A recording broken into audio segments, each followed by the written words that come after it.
announcement on sanctions, and as always, I will be back after to answer your questions. Thank you. Today, the Trump administration is continuing its efforts against the government of North Korea. Despite multiple UN Security Council resolutions imposing international sanctions, the government of North Korea continues its nuclear and ballistic missile programs. Today, Treasury's Financial Crimes Enforcement Network has found the Bank of Dandong to be a foreign financial institution of primary money laundering concern under Section 311 of the USA Patriot Act.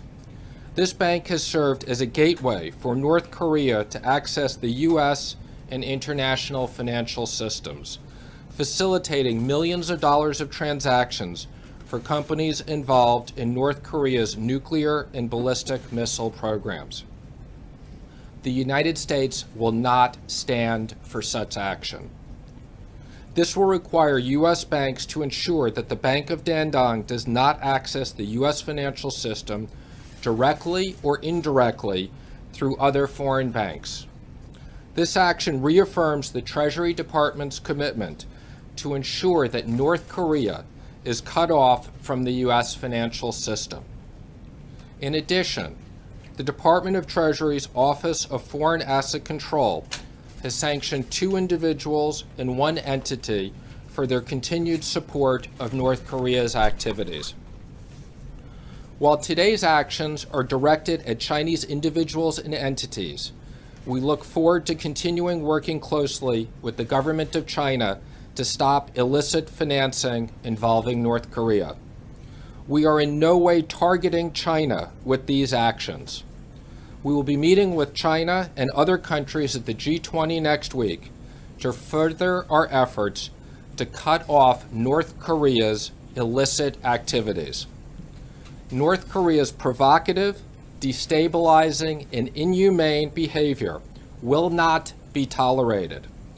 We are committed to targeting North Korea's external enablers and maximizing economic pressure on the regime until it ceases its nuclear and ballistic missile programs. And with that, I'd be happy to answer any questions. Thank you very much. North Korea. Recently, the congressman introduced about the North Korea travel bans. Do Treasury Department have any guideline for the North Korean Travel Ban Act? I have no comments on that today, although I will say we will continue to look at a range of options as we are very serious about them stopping their activity. Can you quantify the financial activity that you're trying to stop today and the access, direct and indirect, this particular bank had to the U.S. financial markets? Well, this is very significant since this is the first bank that we've cut off under this, and that we will continue to look at these actions and continue to roll out sanctions. As I said, in this case, it's millions of dollars, but we are committed to cutting off all illegal funds going to North Korea. Explain how it works. You explain how it works, Mr. Secretary. Yes, so when we put sanctions, What they're doing now and what you're trying to stop. this bank will not be able to access the U.S. financial system either directly or indirectly, so it's a very significant action. Secretary, you made clear that this was not a punishment against China, but obviously the White House wants to be putting pressure on Beijing to take action against North Korea. Are you satisfied that China will see it that way, and with what China is doing currently against North Korea? Well, I think, as you know, President Trump and President Xi have had very productive conversations about North Korea, and we appreciate their work and hope they will continue to work with us. Notwithstanding that, we are taking these actions to show the seriousness in which we are going to deal with this. In the back. Thank you, Mr. Secretary. Can you talk more about the link between this specific bank and the government of North Korea? We're trying to get a better picture of what exactly they were funding in North Korea. Yeah, I'm not going to go into the specifics of that because it does involve certain intelligence, but again, I can tell you we have very specific intelligence, and again, we will follow the money and cut off the money. Mr. Secretary, would you be able to explain to us, I know you did the research, the actual economic impact this is going to have on the North Koreans and how that economic impact negatively may cause them a change in their position. Well, I think, as you know, in Iran, the sanctions were very effective, and that's what's brought Iran to the table. And we will continue to work with our allies, and we will continue to speak to people at the G20. We are firmly committed to work with other nations to cut off illicit financing. Mr. Secretary, was China given a heads up in any way about the action that you're announcing today? And you used a term that in your statement. Is China an enabler as it relates to North Korea? Again, I'm not going to comment specifically on our behind-the-scenes conversations. We've obviously had very productive conversations with them. Again, as I said, this is not directed at China. This is directed at a bank, as well as individuals and entities in China. And again, whether in China or there anyone else, we will continue with sanctions. Korea simply move their assets from this particular bank to another bank in China? Are they permissible to do Again, that? if we find other activity, we will sanction other entities. Nobody's off limits. Quick follow-up on China. Can you just characterize whether you think China's doing enough? Because last week the president tweeted, while I greatly appreciate the efforts of President Xi in China to help with North Korea, it has not worked out. At least I know China tried. It sounded like he was giving up on China. Has he? I don't think the president is giving up in any sense. I think we will continue to work with China and everyone else. The president is firmly committed that we will cut the money off to North Korea until they behave properly. Any asks of South Korea? Any asks of the South Korean leader If today? you don't mind. Two different topics. One, how much do you feel that China can actually move the needle on North Korea? Two, in terms of tax reform, you say you've got 100 folks over there roughly at the Treasury Department dealing with that issue. Are there any contingency plans in place in case healthcare doesn't get done? And thirdly, Janet Yellen, how much is the administration seriously considering her to remain on as Fed chair? Well, that's an awful lot of questions. So let me work backwards. Again, no decisions have been made in regards to the Fed chair. Gary Cohn and I will at some point make recommendations to the president, but no decisions have been made on that. In regards to tax reform, I think, as you've heard Gary and I say, we are very committed to get tax reform done this year. It is one of the president's top priorities for economic growth. I think the people of America understand that we need economic growth, and we're committed to doing that. I expect that healthcare hopefully will get done, but regardless, we are committed to getting tax reform done. And you had so many questions, I forgot your first one. And how much, well, let me actually follow up with you on tax reform, if you don't mind. Paul Ryan had said today that things are on track. Why should the American public believe that things are actually on track with what we see what's going on with healthcare reform, and it seems like the timeline keeps getting pushed? Oh, well, why shouldn't the American public believe it? Of course they should believe it. We've said that. Speaker Ryan has said that. Chairman Hatch has said it. We are all 100% committed to getting tax reform done this year. Question on the sanctions, Secretary. In February, you received a letter from lawmakers suggesting that the Treasury Department should consider sanctioning the Bank of China. My question to you is, have you reconsidered that idea? Do you think that idea is on the table? And then the second question I had is about the debt ceiling. My understanding is that the debt ceiling drop dead time for you all is October. Does that give Congress additional time in your mind, or would you still like them to act earlier? I haven't given any specifics in regards to the drop dead date. What I have said is that I hope that Congress acts before they leave. Yet we do have contingency plans if they don't, so that the market shouldn't be concerned. But again, I think for the benefit of everybody, the sooner that they do this, the better. And as it relates to banks, again, I think as you've seen, we've taken very significant action today. We will continue to take very significant action, rolling out additional sanctions on North Korea until they stop their behavior. Secretary, one question on indirect access to the banking system. Are you aware of other banks that are providing similar access to North Korea, to the international financial system, and what other banks are you prepared to take steps against going forward? Again, let me just say, we have a team of people, both in Treasury and working with the intelligence agencies, and as we see other banks or individuals or entities, you can expect we will continue to roll out additional sanctions. This is something we take very seriously.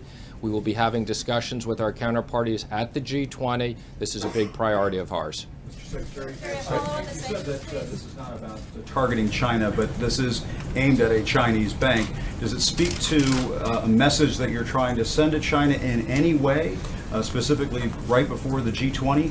Or is this really an indication of how limited your options are in terms of just dealing with North Korea directly? Well, first of all, I wouldn't say in any way it's limited in what our options are. Quite the contrary. We are committed and we will work with everybody, and nothing's off the table. Where we see illicit financing, we will stop it. And there's no message before the G20. The message to everybody at the G20 is this is a serious issue. We're going to work with everybody. But if there is illicit financing going on, we will cut it off from the U.S. financial system, which has significant impacts. Just to follow up, you're saying that in no way this is a message aimed at China. I specifically said in my comments this wasn't aimed at China. We continue to lurk. We continue to work with them. Again, this is about North Korea, and this is about how serious we're taking this, and kind of whether it's China or anybody else, we will take this seriously. Will this help with the release of the 3 Americans still detained? I'm not going to make any comments about that. Deanna Christen's question here, you say, quote, the president is firmly committed that we will cut the money off to North Korea until they behave properly. How are you defining success with that? In other words, what are you exactly looking for? I think you're going to know success when you see it. Well, no, I'm asking how do you and the administration do it? Again, I think you're going to. I think everybody will know success. Their behavior is unacceptable, and it will be very clear. Kind of, we want them to stop doing tests, the ballistic missile programs, and others. It's very clear. Mr. Secretary, I want to ask you something that a lot of people don't understand, and you're uniquely qualified to explain. The administration and Congress are saying there will be $321 billion in savings from the health care bills that are out there. But isn't that because people and benefits are being taken away? So isn't this really just a takeaway? Not at all, okay? And one of the flaws of the scoring on the CBO, on this, when you look at the number of people, is that, again, there's a lot of people, when given the option, will decide not to elect to take this health care because it's a bad deal. That doesn't mean people are losing health care. I think everybody knows Obamacare was just a giant tax hike on the economy. It slowed down the economy. It's another reason why we've continued to have sub 2% growth for the last 8 years. And this administration is 100% focused on creating economic growth, creating jobs, creating proper wages, and getting this economy back to 3% or higher. Yes, right here in the front. First of all, congratulations. Thank you very much. I've got a couple of dorky finance questions. Could you talk about, just if push came to shove, would you advise for prioritizing debt payments or not? And do you believe that CFIUS review of Chinese investments into the U.S. should be more careful or more involved? Well, again, let me just make a comment on CFIUS. I do chair CFIUS. I take it very seriously, and I can tell you the reviews are very careful and very involved no matter who's on the other side. It's very important for national security, and we will use that to the maximum powers. And in regards to prioritization, again, I think that Congress should act quickly, raise the debt ceiling, and we should pay our debts on time.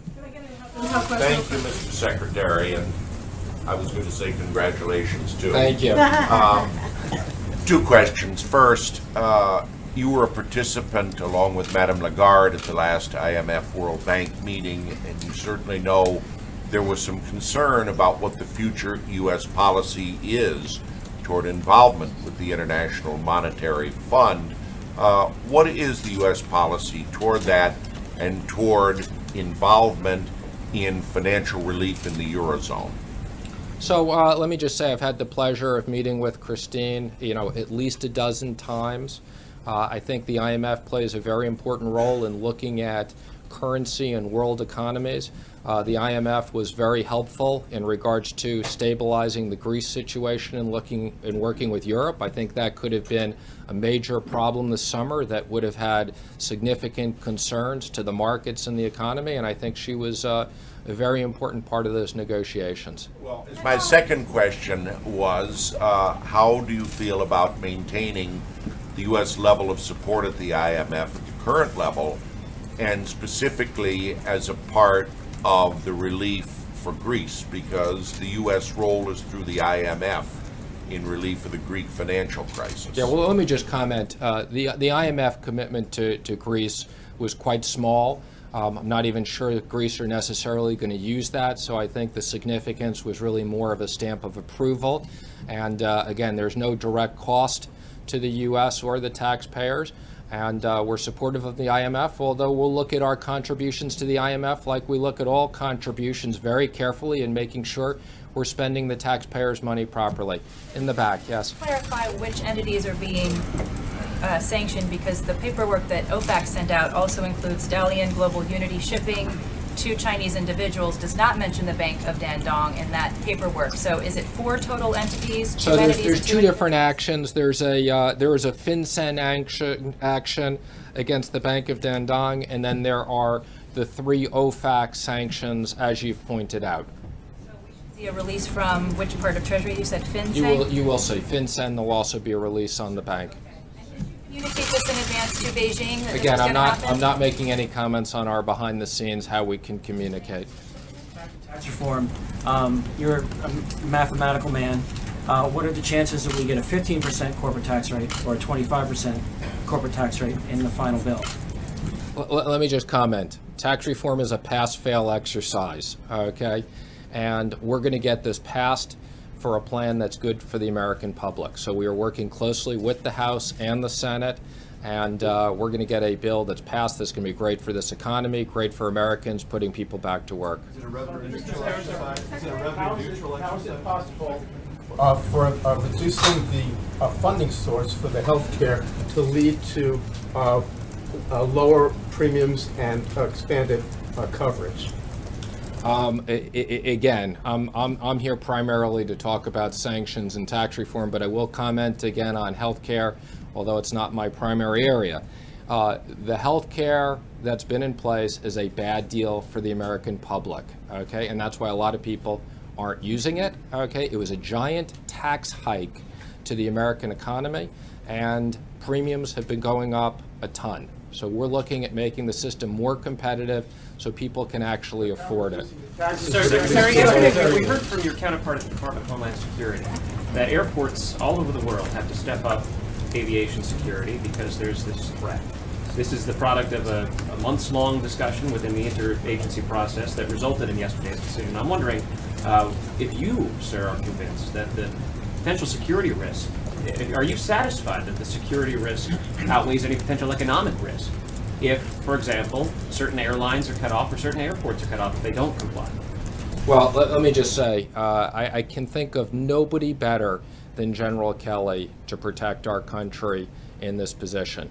Again, I've had the opportunity to discuss these issues with him at the National Security Council. I'm not going to comment specifically, but let me make it clear.